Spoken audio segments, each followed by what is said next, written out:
Hey everyone, I'm Leonardo Messi, PhD candidate from Polytechnic University of Marche, Italy, and today I'm going to present the paper entitled Addressing COVID-19 Spatial Restrictions on Construction Sites Using a BIM-Based Gaming Environment.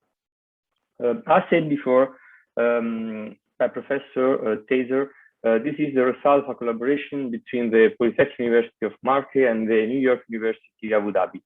The authors are Leonardo Messi, that is me, Professor Borja García de Soto, Professor Alessandro Carbonari, and Professor Berardo Naticchia. Briefly, I'm going to present the workspace management framework we developed for detecting spatial interferences that are potential threats of COVID-19 transmission, its implementation using the serious game engine technology, and finally, the results of its application on a real use case. Let's start saying that the construction site is a dynamic environment. Here, the workspace demand continuously change across space demanding and time. This aspect is not considered by traditional scheduling techniques such as Gantt charts that display temporal relationships between activities but do not consider the space required for their execution. So, spatial interferences frequently occur, negatively affecting both productivity and safety of crews who share the same workspace.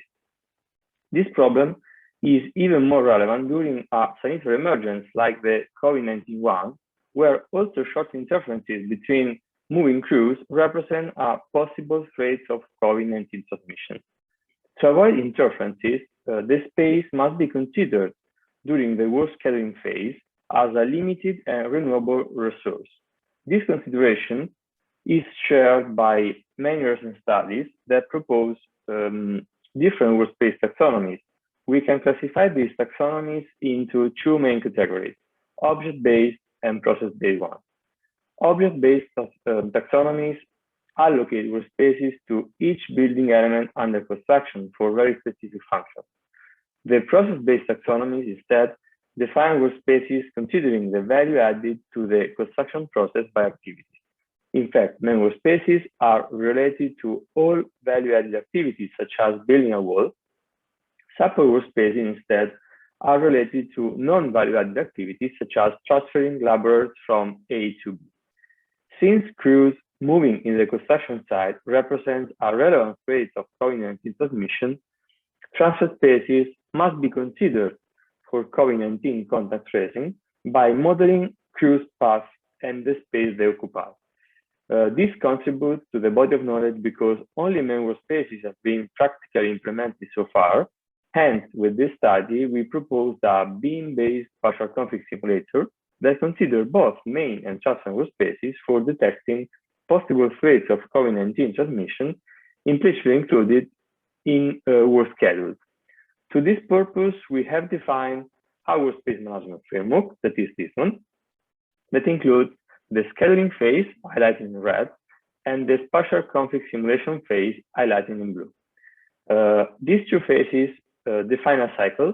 In fact, the first one provides the work schedule to the spatial config simulator as the input for carrying out spatial simulation, and the list of detected spatial configs is sent back to the project management team that on this basis can adjust the schedule.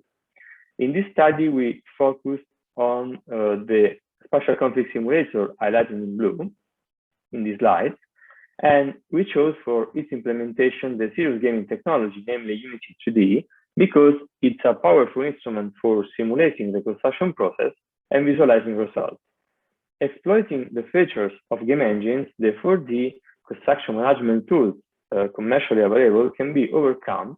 In fact, game engines give the possibility to model the construction site space according to the model, replicate the construction site dynamics according to mechanical physics, and also implement artificial and human sensors like shown in this slide. The developed spatial config simulator has been tested on a real use case, that is the construction process of the Spatial building, venue of the Faculty of Medicine of the Polytechnic University of Marche in Italy. We define a work schedule and focus on the installation of precast elements, such as pillars and facades. So the first simulation step consists in modeling the 2D environment by importing the BIM model in FBX format. This step is quite easy since enabled by a built-in function of Unity 3D. Then the work schedule can be imported in Unity 2D by means of a C# script we developed. This step defines the 4D model within the gaming environment. And at this point, the main workspaces can be generated according to the information included within the 4D model. This step is carried out by another C# script we developed that defines the main workspaces with the full dimensions, but if necessary, they can be customized by the user for each activity. It must be noted that this is the state of the art in workspace management, and from next step forward, the real contribution to the body of knowledge is presented. As said before, moving crews represent a relevant occasion of COVID-19 transmission, so we simulate this movement by applying the A-star pathfinding algorithm. So the best path in this case for the facade crew moving between the two consecutive work locations considered is computed by the game engine, where we implemented the A-star pathfinding algorithm.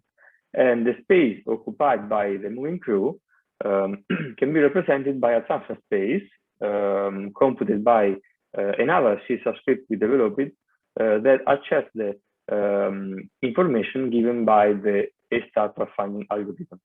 The dimensions of the transfer space derived by two parameters, an offset for operational purposes and the social distancing requirement for COVID-19, set in this example equals to 2 meters according to the UK and UAE regulation.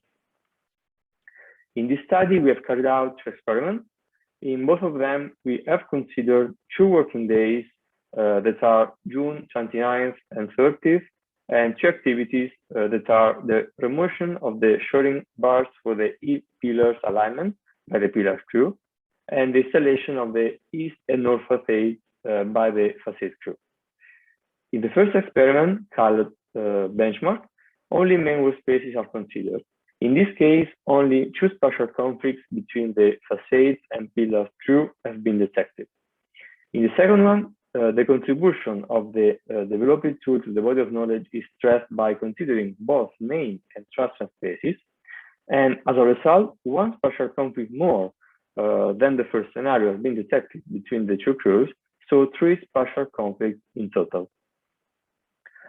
To conclude, we can say that crews movement and the space occupied during this kind of task, being relevant for COVID-19 contact tracing, must be considered in work planning.